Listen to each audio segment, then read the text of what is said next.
కేటీఆర్ మన ఢిల్లీలో ఒక ప్రకటన చేశారు, మాకు శత్రువు రేవంత్ రెడ్డి అని. భారతీయ జనతా పార్టీ మిత్రుడా? మేము అసలు టీఆర్ఎస్ పరిగణలోకి తీసుకోవట్లేదు. ఆంధ్రప్రదేశ్లో కూటమి ఇక్కడ గ్రేటర్ ఎన్నికల్లో రిపీట్ అవుతుందా? గొర్రె కషాయాన్ని నమ్మినట్టు నమ్మి మోసపోయినామని తెలిసిపోతుంది. ఆ చచ్చిన పాముతోనే బీజేపీ దోస్తీ చేస్తుందని ఎక్కువ మంది ఎందుకు అనుకుంటున్నారు? నా లక్ష్యం వల్ల కూడా తెలంగాణలో బీజేపీ అధికారంలో తీసుకొచ్చి మోదీ గారికి కానుక ఇవ్వడమే. ఈటెల రాజేందర్, బండి సంజయ్ మధ్య రాజీ కుదిరిందా, కుదరలేదా? మధ్యలో ఉన్నటువంటి వివాదాలు తగలని.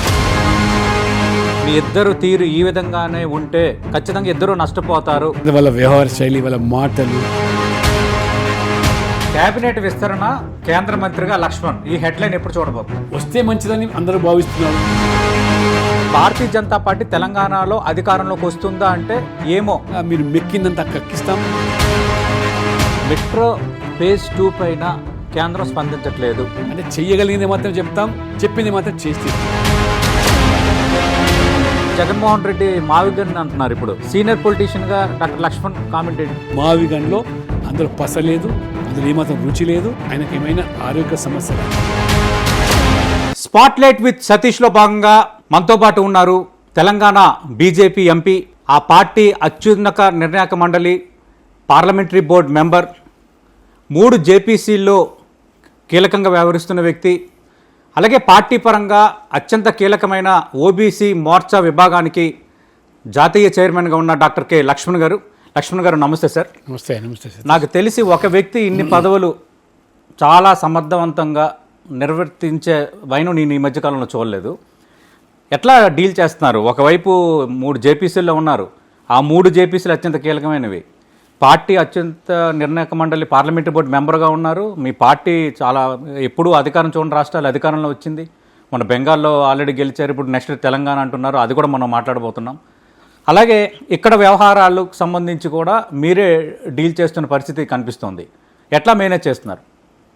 మొట్టమొదటగా వాటిని నేను పదవుల కంటే బాధ్యతలుగా నేను భావిస్తాను సార్. వాటిని బాధ్యతలుగానే స్వీకరిస్తాను. నేను ప్రతిరోజు కూడా it's a learning process for me. అందుకనే అధ్యయనం చేయకుండా ఏ అంశమైన విషయమైనా మరి నేను మాట్లాడేటప్పుడు లోతుగా ఆలోచన చేసే అన్ని విషయాలు పరిగణలోకి తీసుకొని నేను ప్రిపేర్ అయ్యి వెళ్తాను సార్. ఈవెన్ స్టాండింగ్ కమిటీ మీటింగ్లైనా, పార్లమెంటు సమావేశాలైనా కానీ గత 4 yearsగా సమాజంలో అత్యధిక సంఖ్యలో ఉండేటువంటి ప్రజలను, వాళ్ళ సమస్యలు లేదా కొన్ని వర్గాలను, పూర్తిగా నిర్లక్ష్యం చేయబడ్డ వర్గాలను, అటువంటి అంశాలు నేను లేవనెత్తినప్పుడు అది ప్రభావితంగా మరి భావిస్తూ ఉంటారు. కాబట్టి 4 దశాబ్దాలుగా రాజకీయాల్లో ఉన్నా కాబట్టి ఇది రోజువారీగా అలవాటు. ప్రజలతో మమేకమై పనిచేస్తూ మరోవైపు విషయ పరిజ్ఞాన్ని పెంచుకుంటూ పోవడమే. ఆ రకంగా నేను బాల్యం నుంచి కూడా స్వయం సేవకునిగా, విద్యార్థి పరిషత్తులో స్టూడెంట్ లీడర్గా ఎదిగి వచ్చాను. కాబట్టి ఆ రకంగా రోజువారీగా నేను ఆ ప్రాసెస్ ఇంకా లర్నింగ్ ప్రాసెస్ అనుకుంటాను. అందుకనే nobody is in master of all. అందుకనే ప్రతి విషయాన్ని కూడా మనం లోతుగా విశ్లేషించి ఆలోచన చేసి మరి మాట్లాడము, తెలుసుకోవడం అనేది అది ఒక నా బాధ్యతగా నేను భావిస్తూ ఉంటాను. రైట్. లక్ష్మణ్ గారు, ఇంకా మిగతా అన్ని అంశాలు కూడా మాట్లాడదాం. ఈ ఇంటర్వ్యూకి రావడానికి గంట ముందు మీరు చేసిన ప్రయత్నం ఫలించిందా లేదా? ఈటెల రాజేందర్, బండి సంజయ్ మధ్య రాజీ కుదిరిందా, కుదరలేదా? అంటే వాస్తవంగా ఇవాళ నేను, నాతో పాటు మా state party incharge Abhay Patel MLA Karnataka భోజనానికి పంపించాను. వాటితో పాటు ఈటెల, బండి సంజయ్ కూడా భోజనానికి రావడం జరిగింది. వాస్తవంగా మీడియాలో ఏదైతే సృష్టించబడ్డదో మధ్యలో ఉన్నటువంటి వివాదాలు తగదని, అవన్నీ కూడా వాస్తవంగా పార్టీ అన్నప్పుడు అనేక అంశాల మీద, and BJP suppose to be the largest political party in the world. ప్రపంచంలో అతిపెద్ద రాజకీయ పార్టీ. అవును. అటువంటి పార్టీలో 14 కోట్ల మంది సభ్యులున్న పార్టీలో ప్రతి అంశం మీద నిర్ణయాలు తీసుకునే ముందు భిన్నమైన అభిప్రాయాలు ఉండొచ్చు. దాన్ని మీడియాలో అభిప్రాయ భేదాలని లేదా పుస్తకడం లేదని ఆ రకమైనటువంటి వాదనలు తెర మీదకి రావడం సహజం. ఓకే. కానీ వాస్తవంగా ఒక కుటుంబ సభ్యులుగా కుటుంబంగా భావించే మేము అటువంటి పొరపచ్చాలు లేవు అని వాళ్ళు చెప్పడానికి ఆ మీడియాలో వస్తున్న వార్తలు కూడా భిన్నంగా అందరం కలిసి ఈ రాష్ట్రంలో ఓకే ప్రజలు బీజేపీ వైపు గంపెడు ఆశతో చూస్తున్నారు. మోదీ నాయకత్వంలో 12 సంవత్సరాలుగా దేశం ఇంత వేగంగా అభివృద్ధి చెందుతున్నది. పేద ప్రజల సంబంధించిన పథకాలు నేరుగా వారికి అందుతూ ఉన్నాయి, ఎక్కడ దళారీ వ్యవస్థ లేకుండా. 22 రాష్ట్రాల్లో మోదీ గారి నాయకత్వంలో అధికారంలోకి వచ్చాము. ఒక జనరంజకమైన పాలన సాగుతుంది. వై నాట్ తెలంగాణ అనే ప్రశ్న ప్రజలను మమ్మల్ని సంధిస్తూ ఉన్నారు. అంటే మరి ఇట్లాగా గొడవలు పడుతుంటే, ఇట్లాగా మీ పార్టీ అగ్రనాయకులు కొట్లాట్లకు దిగుతుంటే మీరు అనుకున్న లక్ష్యం సాధిస్తారా? అసలు ఈటెల రాజేందర్ బండి సంజయ్ మధ్య అసలు ఏమీ లేదు అని ఎలా చెప్పగలుగుతున్నారు?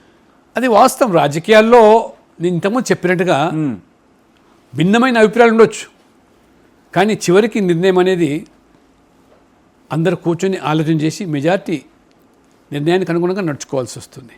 అంటే పార్టీ నిర్ణయాలపై భిన్నాభిప్రాయాలు ఉండడం వేరు లక్ష్మణ్ గారు, సచ్ సీనియర్ మీరు కూడా.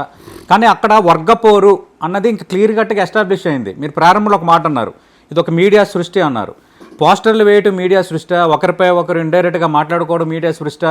సోషల్ మీడియాలో ఇద్దరు హ్యాండ్లర్స్ అంటే ఈటెల రాజేందర్ బండి సంజయ్ 2 వర్గాల మధ్య ఒకరిపై ఒకరు మెసేజ్లు పాత బైట్స్ అన్ని పోస్ట్ చేసుకోవటం మీడియా సృష్టి. ఎక్కడెక్కడో మీడియా లేదు కదా, ఒక ఇష్యూ ఉంటే మీడియా రిపోర్ట్ చేస్తుంది. అంటే మీరు అన్నట్టుగా వర్గపోరు అనేది ఇద్దరు ప్రత్యక్షంగా ఎక్కడ కూడా ఒకరి మీద ఒకరు విమర్శలు చేసుకునే ఉదంతాలు కానీ ఈ పోస్టర్ల సమస్య ఏదైతుందో ఇద్దరి ప్రమేయం కూడా లేనటి విషయం. ఎవరైతే దానికి పాల్పడ్డారో వాళ్ళ మీద పార్టీ పరంగా చర్య తీసుకోవడం జరిగింది. కాబట్టి ఇవాళ తెలంగాణ ప్రజలు బీజేపీ అధికారంలో రావాలని కోరుకుంటున్నారు. ఇటీవల ప్రధానమంత్రి నరేంద్ర మోడీ గారు మరి బెంగాల్ ఫలితాల తర్వాత తెలంగాణ వైపు రావడం, ఫోకస్ తెలంగాణ మీద ఒక సంకేతం. ఆ తర్వాత జాతీయ అధ్యక్షులు నితిన్ నబీన్ గారు 3 రోజులు ఇక్కడ వెచ్చించడం, ఆ తర్వాత రాజ్నాథ్ సింగ్ గారు, మరి జేపీ నడ్డా గారు, మొన్నటికి మొన్న అశ్విని వైష్ణవ్. అదే జాతీయ స్థాయిలో 22 రాష్ట్రాల అధికారులు వచ్చినటువంటి పార్టీ తెలంగాణ ప్రజల ఆకాంక్ష. కాబట్టి మనం కూడా ఇవాళ కాంగ్రెస్ పట్ల ప్రజలు విసిగిపోయి ఉన్నారు. వారు కాంగ్రెస్ ప్రభుత్వం అవలంబిస్తున్నటువంటి ఈ అవినీతి లేదా ఈ దోపిడీ విధానాలు, తెలంగాణ సంపదను కొల్లగొట్టడము, ఢిల్లీకి పంచిపెట్టడం ప్రజలు ఇవాళ చీత్కరించుకుంటున్నారు. అంటే పెనం నుంచి పోయి పొయ్యిల బట్టారు. ఆనాడు బీఆర్ఎస్ పంత, బీఆర్ఎస్ తీరు, కేసీఆర్ వ్యవహారం, కుటుంబం ఆ రోజు విసిగిపోయి విధిలేని పరిస్థితుల్లో కాంగ్రెస్ గెలిచింది తప్పితే కాంగ్రెస్ మీద ప్రేమతో కాదు. ఓకే. అందుకనే జాతీయ అధ్యక్షులు 3 రోజులు గడిపినప్పుడు అన్ని ప్రాంతాల్లో పార్టీని విస్తరింపజేయాలి. సామాజికంగా భౌగోళికంగా విస్తరణకు మనం పాల్పడాలి. నాయకులు కూడా సమన్వయంతో కలిసికట్టుగా పనిచేయాలని ఏదైతే మరి పిలిపించారో ఆ దిశలో ఇవాళ మేము ముందుకు పోతున్నాం. మీ మాట విన్నారా? మీ మాట అభయ్ పటేల్ మాట ఈటెల రాజేందర్ బండి సంజయ్ విన్నారా? కలిసే పని చేస్తాము, పార్టీకి ఎలాంటి నష్టం కలిగించమని చెప్పారా? మీకు హామీ ఇచ్చారా? అసలు వినకపోవడానికి అసలు విషయం ఉంటే కదా భోజనానికి వచ్చాము. విషయం లేకపోతే మీ పార్టీ రాష్ట్ర వ్యవహారాల ఇన్ఛార్జ్ వాళ్ళిద్దరు ఎందుకు వస్తారు మీ ఇంటికి లక్ష్మణ్ గారు? ఇవాళ భోజనానికి రావడంలో తప్పు లేదు. మేమంతా ఒక కుటుంబ సభ్యులుగా పార్లమెంట్ సభ్యులం. అదే రకంగా మా ఇన్ఛార్జ్ వారు ఇవాళ హైదరాబాద్కి వచ్చారు. నేను నిన్ననే ఢిల్లీ నుంచి ఇక్కడ హైదరాబాద్కి వచ్చాను. కలిసి భోజనం చేద్దాం అనుకున్నాం, పిలిచాను, కొన్ని విషయాలు చర్చించుకున్నాం. రాష్ట్రంలో కాంగ్రెస్ పరిస్థితి, బీఆర్ఎస్ పరిస్థితి, ప్రత్యామ్నాయం మన వైపు చూస్తున్నారు. కాబట్టి మనం ఆ రకంగా ఇవాళ అంటే ఈ గొడవలు మానకుండా ఇలాగే వ్యవహరిస్తే మీ ఇద్దరు తీరు ఈ విధంగానే ఉంటే ఖచ్చితంగా ఇద్దరు నష్టపోతారు అని మీరు కరాఖండిగా చెప్పారంటున్నారు మీరు, అభయ్ పటేల్ గారు. అసలు గొడవలు అనేటువంటిది అంశమే లేదు తెర మీద. నేను ఇంతకుముందు చెప్పినట్టుగా కొన్ని అంశాల మీద భిన్నమైన అభిప్రాయాలు ఉండొచ్చు, ఓకే, పార్టీ తీసుకునే నిర్ణయాల పట్ల కానీ. అంతేగాని ఎక్కడ గొడవలు, వర్గపోరు, గ్రూపులు, ముఠాలు అనేది తావు లేదు. అధికారులు ఉంటే కదా. ఓకే. కాబట్టి ఇవాళ అధికార పార్టీని ఎదుర్కోవడానికి ఆ రకంగా దూసుకుపోయేటువంటి మరి నాయకత్వం ఇవాళ బీజేపీలో అటు ఒకవైపు మరి బండి సంజయ్ గారు దూకుడు వ్యవహారం, పరిపాలన అనుభవం ఉన్నటువంటి ఈటెల రాజేందర్ గారు, అనేక మంది వాళ్ళ రామచంద్రరావు గారు ఒక సౌమ్యుడిగా సమన్వయంతో పనిచేస్తున్నారు. 2 కేంద్ర మంత్రులు ఉన్నారు, 8 మంది లోక్సభ, 2 రాజ్యసభ, 8 మంది ఎమ్మెల్యేలు, 3 ఎమ్మెల్సీలు ఉన్నారు. కాబట్టి ఇవాళ మరి ఇంత అనువైన వాతావరణంలో ప్రజలు కోరుకుంటున్న పార్టీ పట్ల మనం ఇంకా జాగ్రత్తగా వివరించాల్సిన భావన సర్వత్రా వ్యక్తమవుతుంది. కాబట్టి ఓకే, కార్యకర్తలు కూడా కోరుకుంటారు, ప్రజలు కోరుకుంటారు, బీజేపీ ఈ రాష్ట్రంలో అధికారులు. కాబట్టి ఇవాళకి భేటీకి ఎటువంటి ప్రాధాన్యత లేదు. ఓకే, గొడవలు, వరగపోరు ఇవన్నిటి కూడా అది ఒక కల్పన మాత్రమే. ఓకే, అందరం కలిసి పని చేసుకుంటే పోతున్నాం గత రోజులుగా. ఖచ్చితంగా మా దిశలో మేము పోతాం. 8 మంది ఎంపీలు, 8 మంది ఎమ్మెల్యేలు, 2 రాజ్యసభ సభ్యులు, కాకలు తీరిన నేతలు, 3 ఎమ్మెల్సీలు, ఇంత యంత్రాంగం ఉంది, ఇంత బృందం ఉంది. కానీ భారతీయ జనతా పార్టీ తెలంగాణలో అధికారంలోకి వస్తుందా అంటే ఏమో అన్న డౌట్ ఎందుకు వస్తుంది? ఎవరిది లోపం? నాయకత్వ లోపమా, మీ మధ్య సమన్వయ లోపమా? అంటే వాస్తవంగా 2.5 సంవత్సరాలైంది కాంగ్రెస్ పార్టీ అధికారంలోకి వచ్చి. కావాల్సిన గడువు ఇచ్చాము, వారు ఇచ్చిన హామీలు, గ్యారంటీలు, ఉచితాలు అన్నీ కూడా అటకెక్కిచ్చేశారు. ఇప్పుడు ఏమంటున్నారు మంత్రులు మాట్లాడితే, అయ్యా మీరు పెళ్ళిడికి వచ్చినటువంటి అమ్మాయిలకు తులం బంగారం అన్నారు, చదువుకునే అమ్మాయిలకు స్కూటీ అన్నారంటే బంగారం ధర పెరిగిపోయింది. ఇవాళ ఏమంటున్నారు? స్కూటీలు అంటే పెట్రోల్ డీజిల్ ధరలు పెరిగిపోతున్నాయి, ఇవాళ ఏమంటున్నారు? ఆ రకంగా ఫీ రీయింబర్స్మెంట్ మహిళలకు రాహుల్ గాంధీ వచ్చి స్వయంగా ఫటాఫట్ కటాకట్ నెలకు 2,500,000 మహిళల ఖాతాలు చేరుతాయన్నారు. ఇవాళ బెంగాల్లో బీజేపీ ఇచ్చిన మాట కనుక కూడా ప్రతి మహిళకు ఇవాళ నెలకు 3,000 రూపాయలు ఇస్తూ ఉన్నాం. ఇవాళ మొదటి నెల నుంచే. ఎట్లా సాధ్యమంటే నిజంగా మనసుంటే మార్గం ఉంటుంది. వీళ్ళు గాలిలో హామీలు ఇచ్చి ఏరు దాటిన దాకా ఓడమల్లయ్య, ఏరు దాటిన తర్వాత బోడిమల్లయ్య చందంగా. ఇవాళ రేవంత్ రెడ్డి గారు పీసీసీ అధ్యక్షుడిగా ఉన్నప్పుడు బీఆర్ఎస్ మీద, టీఆర్ఎస్ మీద నిప్పులు జరిగి ఆ రకంగా మీరు మెక్కిందంతా కక్కిస్తాం, ఆ రకంగా పేదలకు పంచిపెడతామని చెప్పిన మీరు ఆ మెక్కిన దాంట్లో వాటాలు పంచుకుంటూ ఢిల్లీకి కప్పం కట్టుతున్న విషయాన్ని ప్రజలు ఇవాళ జీర్ణించుకోలేకపోతుంది. తెలంగాణ సంపద దోపిడీకి గురవుతుంది. దీన్ని అరికట్టాలి, ఆపాలి. అది బీజేపీకి, మోదీ గారికి మాత్రమే సాధ్యమని చెప్పి ప్రజలు 12 సంవత్సరాలుగా తెలంగాణలో మేము అధికారులు లేకపోయినప్పటికీ కూడా 13 లక్షల కోట్ల రూపాయలు నిధులు ఇచ్చాం. అనేక ప్రాజెక్టులు, రైల్వేలు, జాతీయ రహదారులు, మరి కోచ్ ఫ్యాక్టరీ, మరి ఎరువుల కర్మాగారం, పసుపు బోర్డు, ఇవాళ ట్రైబల్ యూనివర్సిటీ, ఎయిమ్స్, ఇన్ని సంస్థలు ఇవాళ ఒక హబ్గా అంటే హైదరాబాద్ హై స్పీడ్ రైలుకు హబ్గా మారుతున్నది. ఇవాళ 3 హై స్పీడ్ రైలు 7 ప్రకటిస్తే 3 హైదరాబాద్కి ఇచ్చాం. ఎంత ప్రేమ ఉంటే, ఎంత తెలంగాణ అభివృద్ధి కోసం అంటే ఇన్ని ఇచ్చినా ఎందుకు మీరు తెలంగాణ ప్రజల మనసు గెలుచుకోలేకపోతున్నారు? ఇప్పటికీ కాంగ్రెస్ నచ్చకపోతే బీఆర్ఎస్ అంటున్నారు, ఇక్కడ ఎన్నిక జరిగితే కాంగ్రెస్ కాకపోతే బీఆర్ఎస్ వైపు ప్రజలు చూస్తున్నారు. నేను అదే అంటున్నా, మీ పార్టీ హైకమాండ్ దృష్టి పెట్టింది, మీలాంటి సీనియర్ నేతలు కష్టపడుతున్నారు, ఎందుకు ఫలితాలు రావట్లేదు? బీఆర్ఎస్ అనేది అదొక గడిచిన చరిత్ర, చచ్చిన పాము. ఇంకా బీఆర్ఎస్ అది గత చరిత్ర మాత్రమే. వారు ఎన్ని విన్యాసాలు చేసినా, తల కింద కాళ్ళు పైకి లేపినా ప్రజలు ఇవాళ బీఆర్ఎస్ను క్షమించే పరిస్థితి లేదు. ఎంత దోపిడీ, కాళేశ్వరం ప్రాజెక్టులో కానివ్వండి, లేదా వారు చేసినటువంటి ఫోన్ ట్యాపింగ్ విషయంలో కానీ, ఇవన్నీ కూడా మరి ప్రశ్నించిన రేవంత్ రెడ్డి ఎందుకు ఇవాళ ఆయన నోరు మూతపడుతున్నది? అందులో వాటాల పంపకంలో మీరు ఇవాళ సన్నాయి నొక్కులు నొక్కుతున్నారా? అందుకని ప్రజలు స్పష్టంగా రేపు జరిగే ఎన్నికల్లో మేము మా ప్రతాపం మీద చూపిస్తాం. మొన్నటికి మొన్న మీరు చూశారు, 2 ఎమ్మెల్సీలు గెలిచాం. అవును, గ్రాడ్యుయేట్, మొదటిసారిగా ఒక టీచర్ ఎమ్మెల్సీ గెలిచాం. మన కరీంనగర్ మేయర్ గెలిచాం. నిజామాబాద్లో మంచి కార్పొరేటర్లు గెలిచారు. ఇప్పుడిప్పుడు పార్టీ ఊపందుకుంటున్నది. ఒక సంవత్సరం ముందు ఏ రకమైనటువంటి మరి ఒక ఉత్తేజంతో బీజేపీ వెళ్తున్న తెలంగాణ ప్రజల ఆకాంక్షలు నిలబెడుతున్న ఒక రాజీ లేని మనమది పని పోరాటానికి సన్నద్ధమవుతున్నాం. అందుకు అందరం కూడా ఇవాళ పూనుకుంటా ఉన్నాం. మీరు బీఆర్ఎస్ని చచ్చిన పాము అని అన్నారు. ఆ చచ్చిన పాముతోనే బీజేపీ దోస్తీ చేస్తుందని ఎక్కువ మంది ఎందుకు అనుకుంటున్నారు?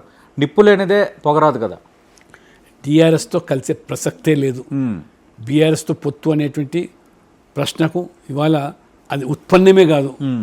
ఖచ్చితంగా బీజేపీ ఒంటరిగానే పోతాం, అధికారంలోకి వస్తాం.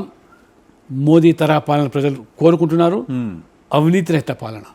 తెలంగాణ అభివృద్ధి అనేది గుజరాత్ తరహా, ఉత్తరప్రదేశ్ తరహా, మహారాష్ట్ర తరహా అభివృద్ధి ఇవాళ అధికారులు లేకపోయినా ఇవాళ హైదరాబాద్ ఏ రకమైనటువంటి హబ్గా మారుస్తున్నాం. ఇవాళ 3 హైస్పీడ్ రైళ్లు, వందే భారత్ ట్రైన్స్, జాతీయ రహదారులు 1,20,000 కోట్లతో నేషనల్ హైవేస్ ఇవాళ. కాబట్టి ఇన్ని ఇచ్చిన పార్టీ రేపు అధికారంలోకి వస్తే ఇచ్చిన మాట నిలబెట్టుకునేది. అంటే చెయ్యగలిగింది మాత్రం చెప్తాం, చెప్పింది మాత్రం చేసి తీరుతాం. ఓకే. అయోధ్యలో రామ మందిరం నిర్మాణం చేస్తామన్నాం, రాముడు జన్మించిన స్థానంలో కట్టి తీర్చాం. 370 ఆర్టికల్ జమ్మూ కాశ్మీర్ భారతదేశంలో అంతర్భాగం, మన రాజ్యాంగానికి లోబడి తీసుకొస్తామని చెప్పాం. రక్తం ఏర్లై పారుతుందని చెప్పి ఆ రకమైన విమర్శ చేశారు. ఇవాళ మరి చుక్క కూడా నెత్తురు కారకుండా ఇవాళ 370 ఆర్టికల్ రద్దు చేసి ఇవాళ కాశ్మీర్, శ్రీనగర్ ఏ రకమైనటువంటి మరి ఇవాళ పర్యాటకులు దాటి చూస్తూ ఉంటే అభివృద్ధి ఏ రకంగా దూసుకుపోతుందో అది మోదీ గారికి మాత్రమే. అసాధ్యం అనుకునే వాటిని సాధ్యం చేయడమే మోదీ అనేటువంటిది భావన ప్రజల్లో తెలంగాణలో కూడా వ్యక్తమవుతుంది. అంటే బీఆర్ఎస్ బీజేపీకి మధ్య లోపాకార ఒప్పందాలు ఉన్నాయి. ఇప్పుడు డీలిమిటేషన్ బిల్లుకు ఆల్రెడీ కేటీఆర్ మద్దతు తెలిపారు. అలాగే పోస్ట్ ఎలక్షన్స్ అయినా సర్దుబాటులో ఉండొచ్చు అని అంటున్నారు. పబ్లిక్లో కూడా ఎందుకు మాట్లాడుకుంటున్నారు? ఇవాళ డీలిమిటేషన్ బిల్లు రేవంత్ రెడ్డి దాన్ని మసిపూసి మాడకాయి కనీస ఇంగిత జ్ఞానం ఉన్నవాళ్ళు ఏ రకంగా ఇవాళ తెలంగాణకు, ఆంధ్రప్రదేశ్కు దక్షిణానికి నష్టం వస్తుందో ఓకే వారు చెప్పలేకపోతే అంటే ఖచ్చితంగా అది కూడా మాట్లాడదాం. అంటే గతంలో దీనిపైన అభ్యంతరాలు వ్యక్తం చేసిన బీఆర్ఎస్ కానీ కేటీఆర్ కానీ ఇప్పుడు మద్దతు ఇస్తామంటున్నారు. నేను గతంలో వారు మరి ఎందుకు వ్యతిరేకం చేశారో వారు జవాబు చెప్పారు. ఉన్నటువంటి సీట్లకు దానికి అనుగుణంగా 50% సీట్లు పెంచి ఒక్క సీటు నష్టపోకుండా పెంచుతామని ఒక సామరస్యమైనటువంటి ఒక పరిష్కారం చూపిస్తే 50 సంవత్సరాలుగా నానుతూ ఉన్నది. అంటే 1,00,000 ఓట్లు ఉన్నటువంటి నియోజకవర్గం ఒక పార్లమెంట్ అయితే ఒకటి 30 లక్షలు. ఇంత వ్యత్యాసం, ఒక వ్యక్తి, ఒక ఓటు, ఒక విలువ, దానిని వాళ్ళ తారుమారు చేసి 50 సంవత్సరాలు దాన్ని దాటవేస్తూ ఉంటే తుది పరిష్కారం ఇచ్చేటువంటి మోదీ గారు వాళ్ళ చాలా స్పష్టంగా, అమిత్ షా గారు కూడా మొన్న పార్లమెంట్లో బిల్లు పెట్టిస్తున్నారు. అవసరమైతే 50% అనే పదాన్ని బిల్లులో పొందుపరుస్తామని చెప్పినా తూకం ముడిచారు. ఏం జరిగింది? ఇవాళ 5 రాష్ట్రాల ఎన్నికల్లో ఏ పార్టీలు అయితే మహిళా బిల్లును ఈ డీలిమిటేషన్ అడ్డుకున్నాయో ప్రజలు కర్రు గాల్చి బాతి పెట్టారు.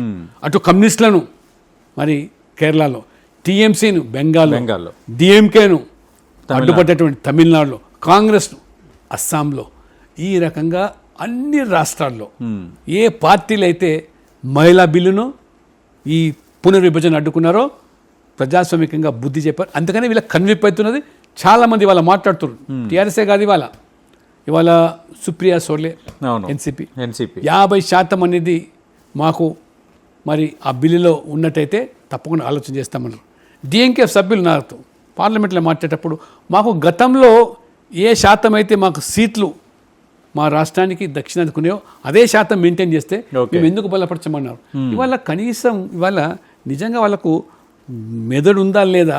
ఏ రకంగా మన ముఖ్యమంత్రి మాట్లాడతాడు, ఆదాయ పరంగా సీటు పెంపకం జరగాలి అంటే 1 సంవత్సరం ఆదాయం తగ్గిపోతే సీట్లు తగ్గించాలనా? ఒక్క పార్లమెంట్ సభ్యుడు నీ వాదనను, మీ పార్టీ సభ్యుడు కూడా ఎవడు కూడా ఆ వాదన వినిపించలే. అంటే జనాభాను ప్రాతిపదికన తీసుకోవటాన్ని రేవంత్ రెడ్డి మిగతా వాళ్ళు క్వశ్చన్ చేస్తున్నారు.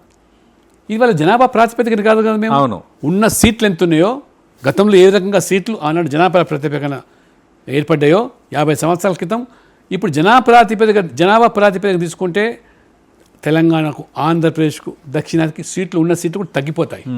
కాబట్టి తగ్గకూడదు.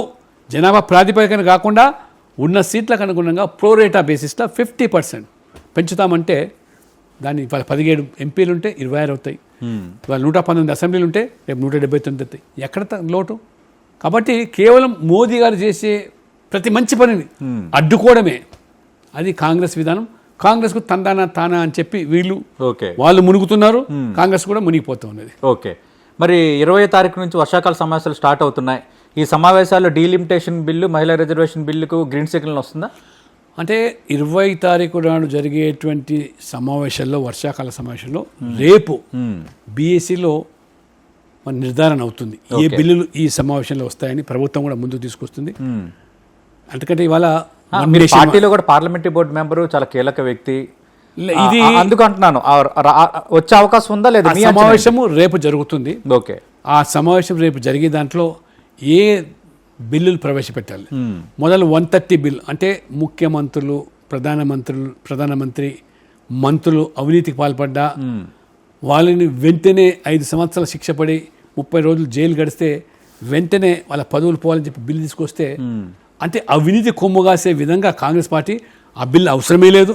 130 చివరికి దాని మీద 130 జేపీసీ వేస్తే జేపీసీలో మేము పాల్గొనము కాబట్టి మనకు అవినీతే ముద్దు, అవినీతి చేసే వాళ్ళని కాపాడాలి కాబట్టి ఈ జేపీసీలు చట్టమే వద్దని చెప్పి వారు బైకాట్ చేస్తే అది ఇవాళ చర్చలు జరుగుతున్నాయి. దాదాపు మరి 200 చిలుకు రోజులు మరి ఆ బిల్లు మీద మేము పూర్తిగా అధ్యయనం చేస్తున్నాం, లోతుగా విశ్లేషిస్తున్నాం.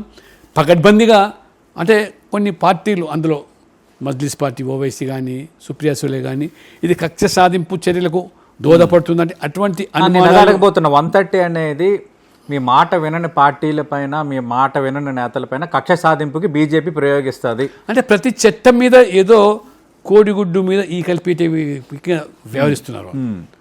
ఇవాళ మేము 1 నేషన్ 1 ఎలక్షన్ అంటే స్వాతంత్రం వచ్చిన తర్వాత మొదటి 4 ఎన్నికలు 1952లో, 57లో, 62లో, 67లో ఏకకాలంలో ఎన్నికలు జరిగినాయి. అప్పుడు లేనటువంటి మరి అభ్యంతరం ఇప్పుడు ఎందుకు వ్యక్తం చేస్తున్నారు కాంగ్రెస్ పార్టీ? ఆనాడు కూడా మరి సైమల్టేనియస్ ఎన్నికలు అడ్డుపడ్డది, ఆ క్రమం తప్పింది ఇందిరాగాంధీ వ్యవహారం వల్ల, కాంగ్రెస్ వ్యవహారం వల్లనే. ఆ రోజు ఎమర్జెన్సీ విధించి తన కాలాన్ని పొడిగించుకొని కొన్ని ప్రభుత్వాలను విపక్షాలను పడగొట్టడం వల్ల ఆ క్రమం తప్పింది. లేకుంటే ఇవాళ ఏకకాలంలో జరిగే ఎన్నికల వల్ల ఎంత ఇవాళ ప్రజాధనం దుర్యోగం కాకుండా ఉంటుంది.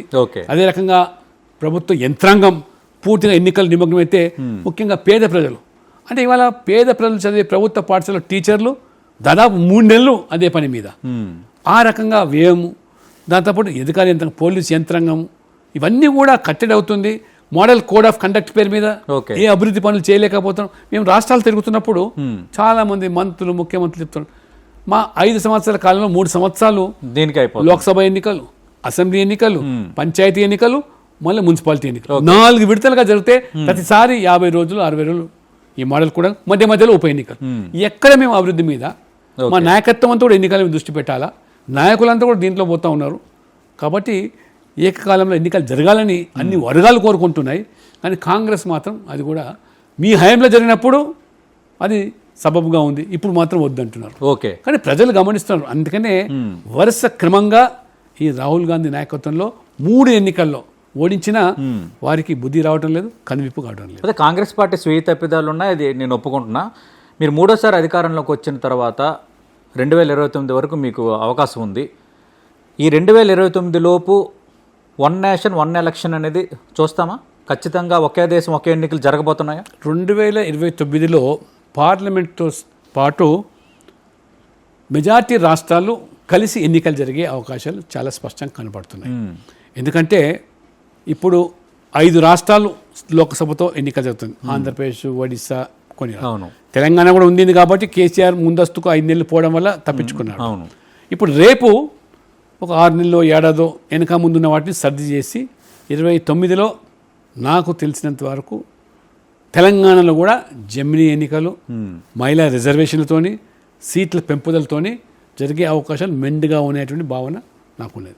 అంటే మీకు ఆ విషయంలో రేవంత్ రెడ్డితో గొడవ లేదు? రేవంత్ రెడ్డి పదే చెప్తున్నాడు 2029లోని ఎన్నికలని. లేదు 2028 డిసెంబర్కే ఎన్నికలు జరుగుతాయి, లేదా న్యాయ పోరాటం చేస్తామని బీఆర్ఎస్ అంటుంది. 2000 జమిలీ ఎన్నికలు సంభవించినప్పుడు సహజంగా ఆ గడువు పూర్తయిన తర్వాత దాన్ని ఏ రకంగా చేయాలి, గవర్నర్ పాలన పెట్టాలన్నా పొడిగించాలన్నా ఏందనేది అది చట్టం వచ్చిన తర్వాత తేలిపోతుంది. కానీ ఖచ్చితంగా 2029లో లోక్సభకు పెరిగిన సీట్లతో పాటు మహిళా రిజర్వేషన్లు 3వ వంతు మహిళా రిజర్వేషన్లతో పాటు జమిలీ ఈ యొక్క ఎన్నికలు జరిగే అవకాశాలు దాదాపు 15-20 రాష్ట్రాల్లో చాలా స్పష్టంగా ఉంది.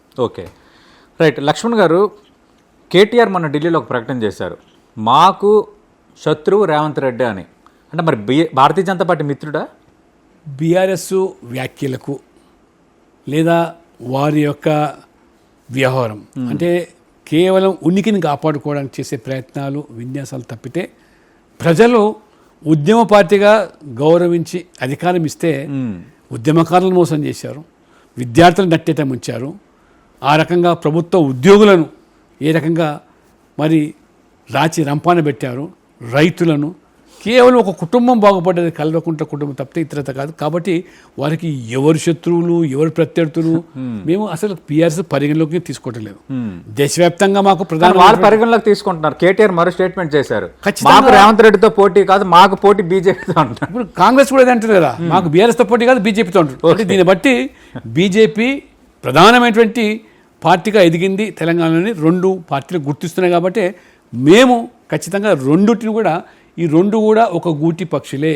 ఈ 2 పార్టీలు వేరు కాదు. ఓకే, గతంలో కలిసి పోటీ చేసి ఎన్నికల్లో గెలిచి రాష్ట్రంలో కేంద్రంలో అధికారం పంచుకున్న పార్టీలు.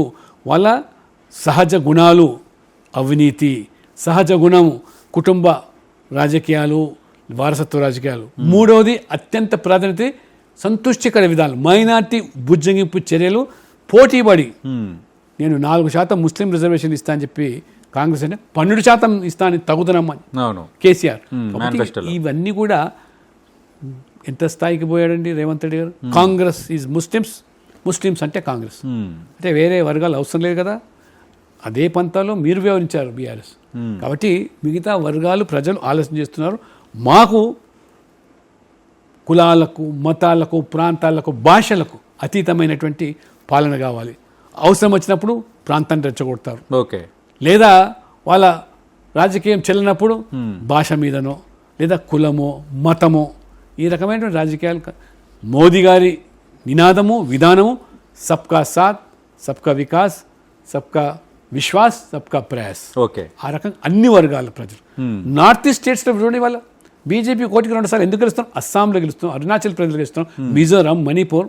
ఏదైతే క్రైస్తవ అధికంగా ఉండే జనాభా ఉండేటువంటి రాష్ట్రాల్లో గెలుస్తున్నామంటే కేవలం ఈ యొక్క డెవలప్మెంట్ అజెండా, అభివృద్ధి, పేదల సంక్షేమంలో రూపాయి కోత లేదు. నేరుగా వాళ్ళ పేదల బ్యాంక్ ఖాతాలో చేరుతున్నాయి. రాజీవ్ గాంధీ గారు ప్రధానమంత్రి ఉన్నప్పుడు వారే స్వయంగా చెప్పారు, అవును, मैं दिल्ली से अगर 100 रुपये गरीब के हित के लिए मैं बेचता हूँ तो 85 रुपये दलारी बीच में खाता था, 15 रुपये गरीब को पहुँचता था అన్నాడు. అది కాంగ్రెస్ విధానం, రాజీవ్ గాంధీ పాలన. ఇవాళ ఢిల్లీ నుంచి 100 రూపాయలు పంపిస్తే 100కి 100 రూపాయలు బ్యాంక్ ఖాతాలో చేరుతున్నాయి. దళారీ లేదు, ఎక్కడ కోత లేదు. Okay, this is the difference. అందుకనే BJP is a party with difference అంటుంది. కాళేశ్వరంలో అవినీతి జరిగిందని బీజేపీ నమ్ముతుందా? ఖచ్చితంగా జరిగింది అనేటువంటి కదా వాదనలు. జరిగింది, దాని మీద ఎంక్వైరీ జరిగింది. నేషనల్ డ్యామ్ సేఫ్టీ అథారిటీ కూడా కొన్ని అందులో తప్పులు పట్టాయి, కొన్ని ఆ రకంగా వాళ్ళు. కానీ సిబిఐ ఎంక్వైరీ మేము కోరుతుంటే 8 నెలలుగా కేంద్రం స్పందించట్లేదు. కేంద్ర వ్యవస్థలు బీఆర్ఎస్ అవినీతిపై ముందు కదలటం లేదు. ఇది సీఎం రేవంత్ రెడ్డి చేస్తున్న ఆరోపణ మీ పైన. రేవంత్ రెడ్డి గారు సిబిఐకి ఇవ్వడానికి మీకు అభ్యంతరం ఏంటి? కేంద్రంలోనే అండి ఇవాళ నువ్వు అధికారులకు వచ్చి ఇవాళ ఎంక్వైరీల పేరు మీద, విచారణల పేరు మీద వాళ్ళని లోపరుచుకునే ప్రయత్నాలు, వాళ్ళ వాటాలు మెక్కే ప్రయత్నాలు తప్పి, నిజంగా మీకు చిత్తశుద్ధి ఉన్నట్టయితే కాళేశ్వరం ప్రాజెక్టు మీద మొత్తం నువ్వు సిబిఐ ఎంక్వైరీ అడిగావా? ఎక్కడో 4 బ్యారేజ్లు కూలిపోయినాయి కాబట్టి దాని మీద నువ్వు విచారణ అడిగితే సిబిఐ అందులో ప్రాముఖ్యత ఉందా? 1,00,000 కోట్ల ప్రాజెక్టు, 8,000 కోట్ల అవినీతి జరిగింది. నువ్వు మాత్రం ఆ 4 పిల్లలు కూలిపోయినాయి దాని మీదనే ఇవాళ తూతు మంత్రంగా విచారణ జరిపి ఇన్వెస్టిగేట్ చేసి దాని విచారణ అంటే కేవలం వాళ్ళని కాపాడే ప్రయత్నం చేస్తున్నావా? నువ్వు అందులో వాటా పంచుకున్నట్టుగా ఇవాళ ప్రజలు భావిస్తున్నారా? కాబట్టి సిబిఐ తన వంతు పాత్రను, తన వంతు బాధ్యత ఎక్కడ నిర్వర్తించాలో, ఎప్పుడు నిర్వర్తించాలో. నువ్వు అధికారం ఉండి నీ దగ్గర ఉన్నటువంటి ఏజెన్సీస్ అనేకం ఉన్నాయి, ఒక్కదాని మీద ఫోన్ ట్యాగ్ మీద చర్య తీసుకున్నావా? ఈ కార్యదర్శి మీద చర్య తీసుకున్నావు, అన్ని కేంద్రాల మీద ఎప్పుడు నెడుతున్నావే? ఆ రోజు చెప్పావు నువ్వు, మేము అధికారంలోకి వస్తే మెక్కినంతా కక్కిస్తాన్నవే. మరి అధికారులకు వచ్చి 2.5 సంవత్సరం ఒక్క చిన్న అవినీతిని లేదా ఎవరైనా అధికారులను పాపము అక్కడక్కడ వాళ్ళని పావులు చేసి వాళ్ళ మీద ఒక్క రాజకీయ నాయకుడైనా లేదా ఒక మంత్రి మీదనైనా, బీఆర్ఎస్ నాయకుల మీద, ఎవరి మీదైనా నువ్వు చర్యలు తీసుకున్నావా? ప్రజల అమాయకుల తెలంగాణ మోసపోవడానికి. కాబట్టి ఆ వాటాల్లో మీ యొక్క వాటాను సర్దుకుంటున్నారు తప్పితే. కాబట్టి ప్రజలు మీరు ఢిల్లీకి ఏ రకంగా కప్పం కడుతున్నారు, ఎక్కడి నుంచి వస్తున్న నిధులు, ఈ దోపిడీ అంతా, ప్రభుత్వ భూములన్నీ కూడా అమ్మకాలకు పెడుతున్నావు, తెలంగాణ భవిష్యత్తును అంతా కూడా అంధకారం చేస్తున్నావు. ఇవాళ యువత వాళ్ళకి సంపద ఏదైతే సృష్టి అయితే ఉందో దాన్ని ఇవాళ మొత్తం యువత భవిష్యత్తు కూడా ఏ రకంగా నువ్వు ఇవాళ తాకట్టు పెడుతున్నావో ప్రజలు అర్థం చేసుకున్నారు. కాబట్టి ఈ 2.5 సంవత్సరాల విపరీతమైనటువంటి వ్యతిరేకత మూట కట్టుకున్న ప్రభుత్వం ఇవాళ రేవంత్ రెడ్డి గారి ప్రభుత్వం. మెట్రో ఫేజ్ 2 పైన కేంద్రం స్పందించట్లేదు. ఒకవైపు ఏమో తెలంగాణకు మేము కట్టుబడి ఉన్నామంటారు, తెలంగాణ అభివృద్ధి చేస్తున్నామంటున్నారు, ప్రాజెక్టులు ఇస్తున్నామంటున్నారు. ఈ విమర్శకు మీ సమాధానం ఏంటి? మీరు రాష్ట్ర ప్రభుత్వం మీ వంతు బాధ్యతగా సాంకేతికపరమైనటువంటి అంశాలు కానివ్వండి, లేదా మీ వాటాకు అనుగుణంగా మీరు సమకూర్చాల్సినవి కానీ, ఇవాళ all India institute of medical science ఇవాళ మేము ఇట్లా తెలంగాణ రాష్ట్రానికి ఇస్తే ఇంకా రాష్ట్ర ప్రభుత్వం నుంచి ఏ మేరకు మీ సహకారం అందకపోవడం వల్లనే ఇవాళ ఇంకా అది ప్రారంభోత్సవానికి ఇవాళ మేము మొన్న పరిశీలించాం. నడ్డా గారు మేము వెళ్ళి చూస్తే మొత్తం ఇవాళ ఎంత బ్రహ్మాండంగా అక్కడ ఇవాళ డబ్బులు ఖర్చు పెట్టి కేంద్రం ఇచ్చి దాన్ని బాగు చేస్తూ ఉంటే ఒక ఫైర్ స్టేషన్ ఇవ్వడానికి రాష్ట్ర ప్రభుత్వం ముందుకు రావట్లేదు. హెచ్ఎండిఏ నుంచి ఇంకా కావాల్సినటువంటి సాంకేతిక అంశాలు తేల్చలేకపోతే, కాబట్టి ఈ రకంగా మెడకు మరి కాలుకు ఆ రకంగా ముడిపెట్టి మీరు ఏ రకంగా తాత్సాన్ని నేను అడుగుతున్నాను. ఇవాళ 40 రైల్వే స్టేషన్లు తెలంగాణలో అమృత్ స్టేషన్ కింద ఆధునీకరించి అద్భుతంగా తీర్చిదిద్దును.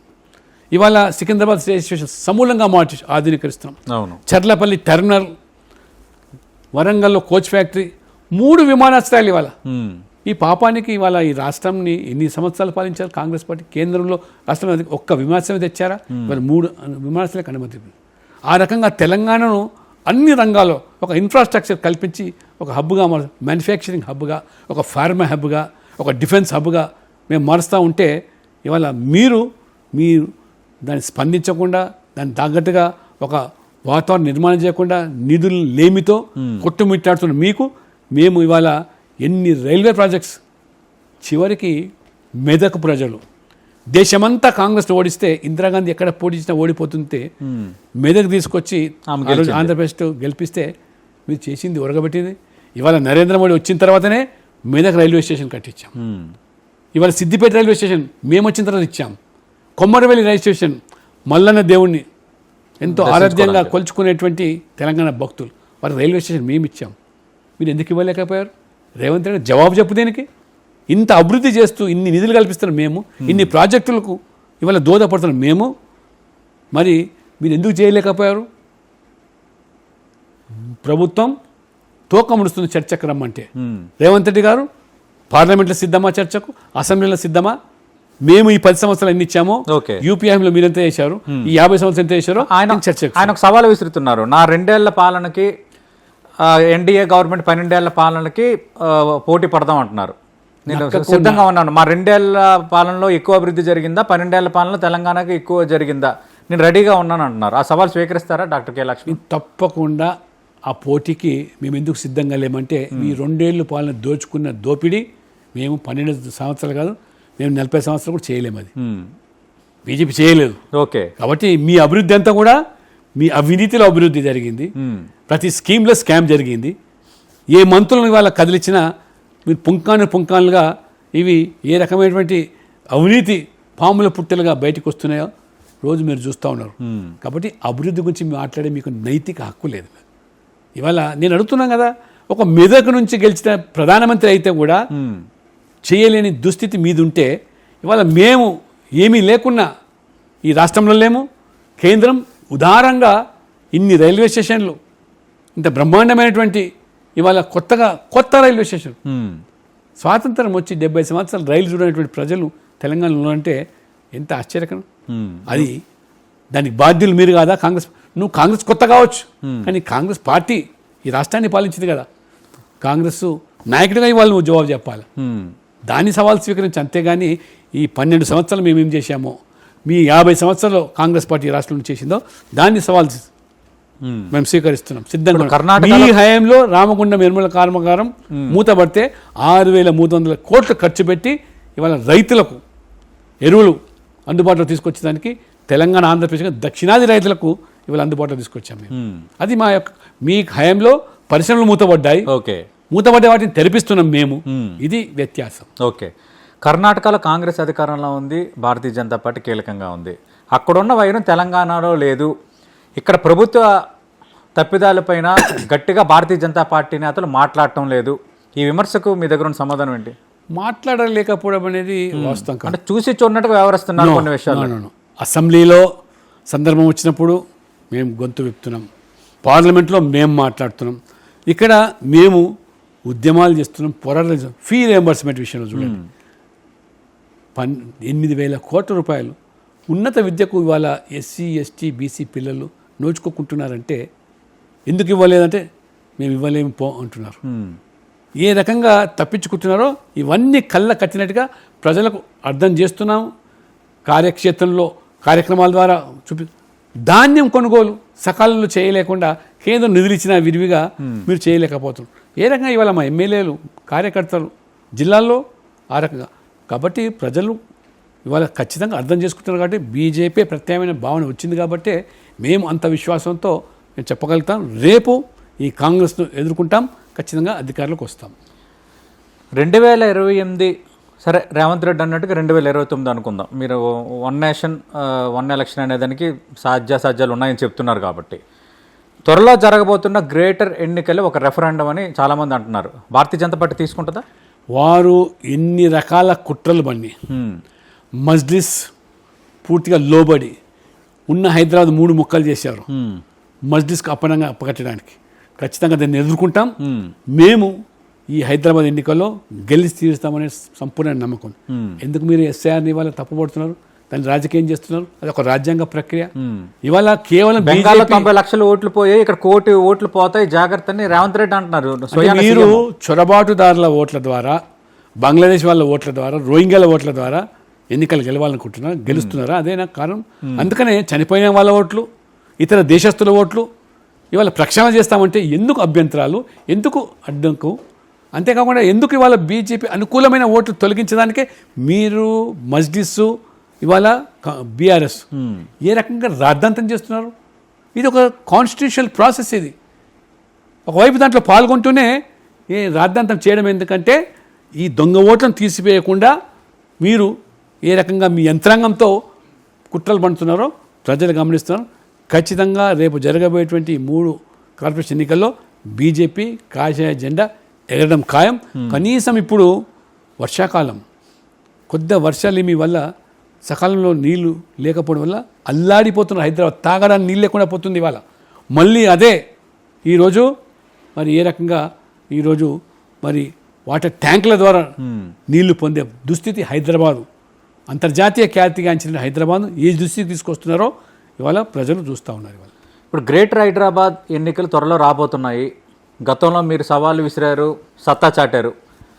మీరు ఇది రెఫరెండం వచ్చే ఎన్నికలకని తీసుకోగలుగుతారు భారతీయ జనతా పార్టీ? మేము ప్రజా నిర్ణయానికి కట్టుబడి ఉన్నాం. ఇవాళ మీరు చేసేటువంటి కుట్రలు మొత్తం హైదరాబాదును ఏ రకంగా ఇవాళ మస్జిద్కు అప్పనంగా అప్పచెప్పడానికి మీరు చూస్తున్న అనేక ఉదంతాలు.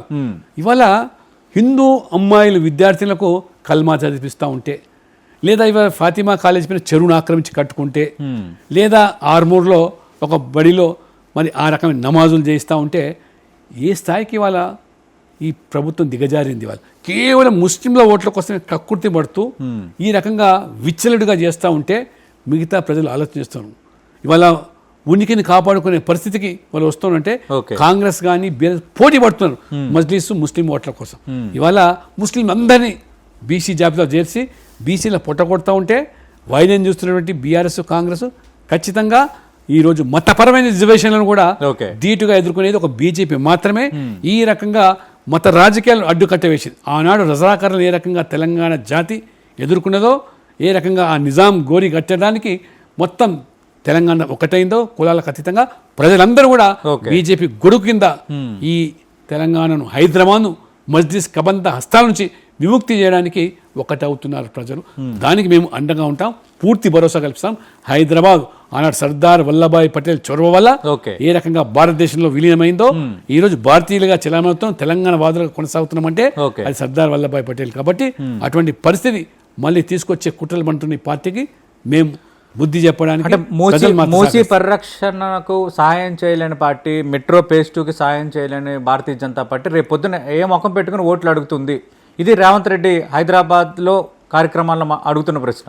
రేవంత్ రెడ్డి గారు ఆడలేక మధ్యలో ఓడనట్టు తను వైఫల్యాలన్నీ కూడా ఎదురు దాడి చేసి రాజకీయంగా మసిబూసి మాయడుగా చేసే ప్రయత్నం తప్పితే ఇన్ని ప్రాజెక్టులు ఇచ్చిన మేము, ఇంత డబ్బు ఇచ్చిన మేము, ప్రజలు అర్థం చేసుకుంటున్నారు. 13 లక్షల కోట్లు ఇచ్చామండి 12 సంవత్సరాలు ఈ రాష్ట్రానికి. ఇన్ని ప్రాజెక్టులు నేను చెప్పాను. ఇప్పుడు all India institute of medical నేను అదే అడుగుతున్నా, ఇన్ని ఇచ్చినా ఎందుకు మీ ప్రజాభిమానాన్ని పొందలేకపోతున్నారు? తప్పకుండా మీకు సమయం వస్తుంది, ప్రజలు తీర్పునిస్తారు. ప్రజలు ఖచ్చితంగా మరి ఎన్నికల సందర్భంలో క్రమక్రమంగా ఇవాళ పెరుగుతా ఉన్నాం. నేను చెప్పానుగా ఇంతకుముందు, ఈ 2 పార్టీలు 3 ఎమ్మెల్సీ ఎన్నికలు జరిగితే 2 మేము గెలిచాం. ఓకే, కాంగ్రెస్ ఓడిపోయింది, బీఆర్ఎస్ పోటీ కూడా పెట్టలేకపోయింది. టీచర్స్ ఎన్నికల్లో మేము గెలిచాం. ఇవాళ మేము కరీంనగర్ మేయర్ మొట్టమొదటిగా సాధించాం. గతంలో లేదు మాకు. ఇప్పుడిప్పుడే బలాన్ని పుంజుకుంటున్నాం. ఆ రకంగా ఎన్నికల సమయం వచ్చేసరికి తిరుగులేని శక్తిగా మేము ఎదుగుతాం. ఓకే, ఆంధ్రప్రదేశ్లో జనసేన, తెలుగుదేశం పార్టీ, భారతీయ జనతా పార్టీ ఒక కూటమి ప్రభుత్వంగా ఉన్నాయి, ఒక కూటమిగా ఏర్పడ్డాయి. ఆ కూటమి గ్రేటర్ ఎన్నికల్లో రిపీట్ కాబోతుంది అంటున్నారు. వాస్తవమేనా? ఇక్కడ కూడా జనసేన, టీడీపీ మళ్ళీ మీతో కలిసి పోటీ చేయబోతున్నాయా? జనసేన, తెలుగుదేశం కూటమిగా మాకు అండగా ఉన్నారు. ఇవాళ బీజేపీ బలోపేతానికి తమ వంతు కృషి చేయడానికి సిద్ధంగా ఉన్నారు.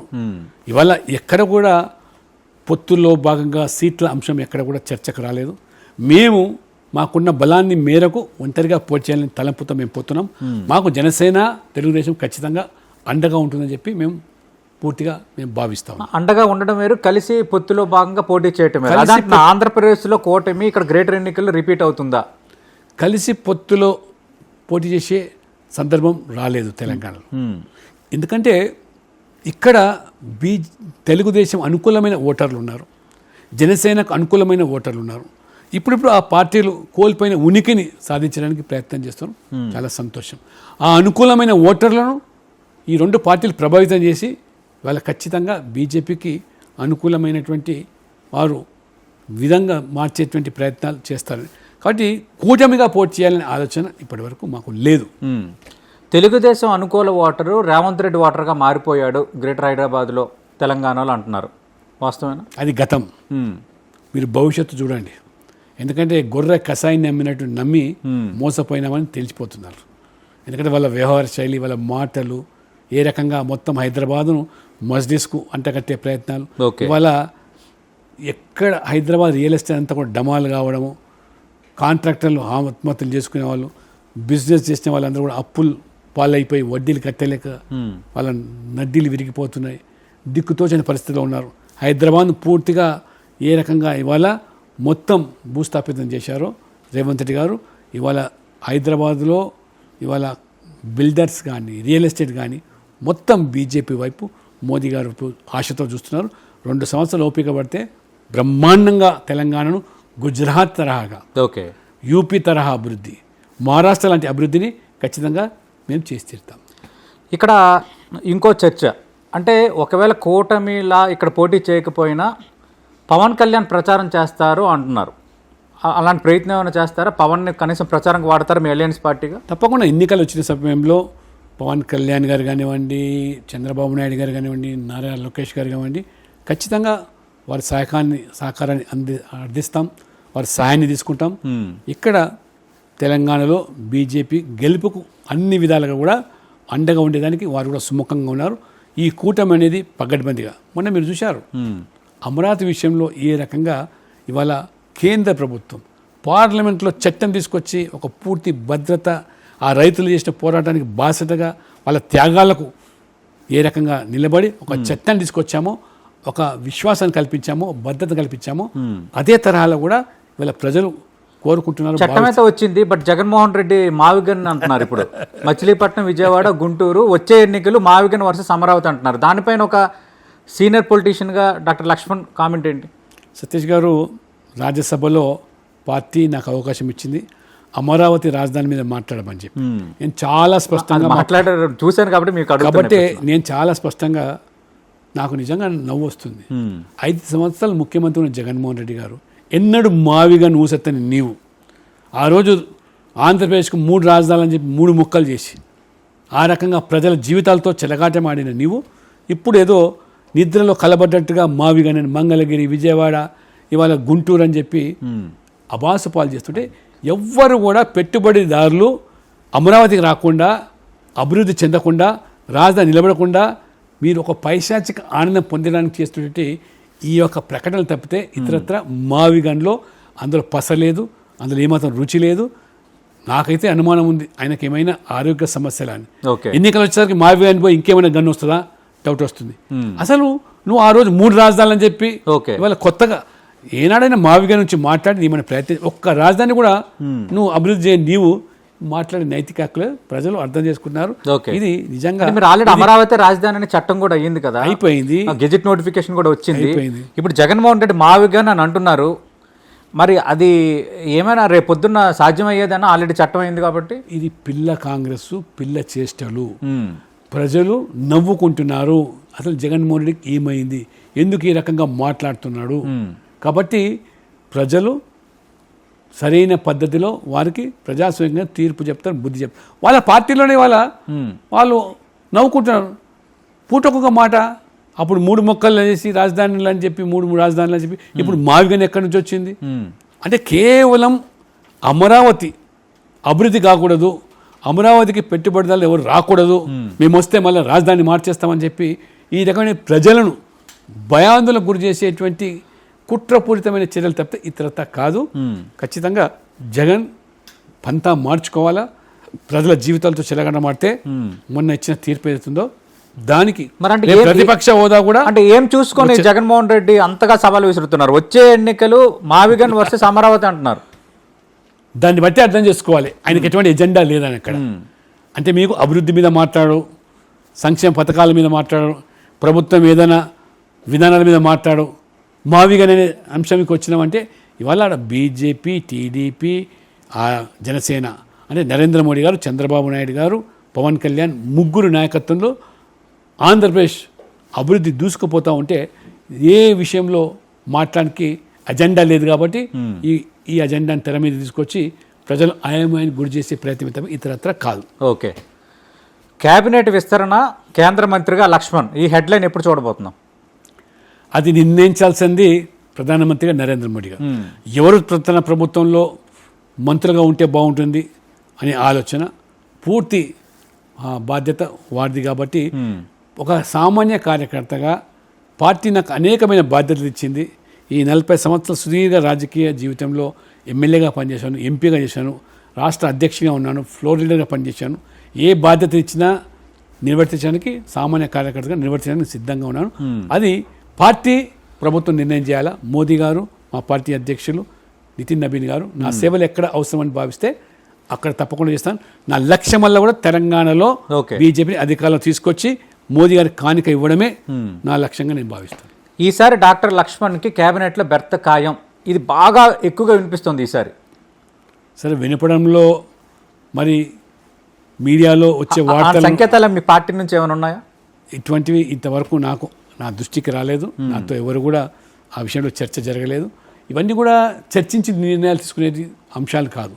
ప్రధానమంత్రి గారు తన ఆంతరికంగా ఉండే వ్యక్తులతో చర్చించి నిర్ణయాలు తీసుకునే హక్కు వారికే ఉంది. కాబట్టి వారు ఏ నిర్ణయం తీసుకున్నా దానికి నేను స్వీకరించి క్లారిటీ ఇవ్వండి. కేబినెట్ విస్తరణ ఉంటుందా ఉండదా? కేంద్ర ప్రధానమంత్రి గారు చెప్పాలి, అది నా బాధ్యత కాదు. ఒకటి గత 4 రోజులు 5 రోజులకి ఒకటే వార్త, త్వరలో కేబినెట్ విస్తరణ, త్వరలో కేబినెట్ విస్తరణ. అసలు ఉంటుందా ఉండదా? ఉంటే తెలంగాణలో ఉండేదెవరు, ఊడేదెవరు? అది ప్రధానమంత్రిగా నరేంద్ర మోడీ గారు చెప్పాలి. నేను ఒక పార్లమెంట్ బోర్డు సభ్యునిగా మాత్రం త్వరలో జాతీయ స్థాయిలో బీజేపీ కమిటీ మాత్రం రూపొందుతుంది. అది త్వరలో ప్రకటించే అవకాశాలు ఉన్నాయి. అంటే కేబినెట్ విస్తరణతో పాటు మరో వార్త ప్రధానంగా వినిపిస్తోంది, డిప్యూటీ పీఎంగా అమిత్ షా. ఎందుకంటే వాజ్పేయి ప్రధానిగా ఉన్నప్పుడు ఎల్కే అద్వానీ డిప్యూటీ పీఎంగా ఉన్నారు, మళ్ళీ ఇప్పుడు డిప్యూటీ పీఎంగా అమిత్ షా రాబోతున్నారు అంటున్నారు. అలాంటి చర్చ ఏమైనా ఉందా పార్టీలో? వస్తే మంచిదని అందరూ భావిస్తున్నారు, కానీ అటువంటి చర్చ జరిగినట్టుగా ఎక్కడ కూడా దాఖలాలు లేవు. మీడియాలో చూస్తున్నాం. బట్ ఆ రకంగా ఉంటే కూడా బాగుంటుందనే భావన సర్వత్రా కూడా వ్యక్తమవుతుంది. ఓకే, థ్యాంక్ యూ లక్ష్మణ్ గారు. ఇది మనం చూసాం ఫైర్ బ్రాండ్ నేత, భారతీయ జనతా పార్టీ సీనియర్ నేత, Rajya Sabha MP doctor K Lakshman గారితో స్పాట్లైట్ విత్ సతీష్.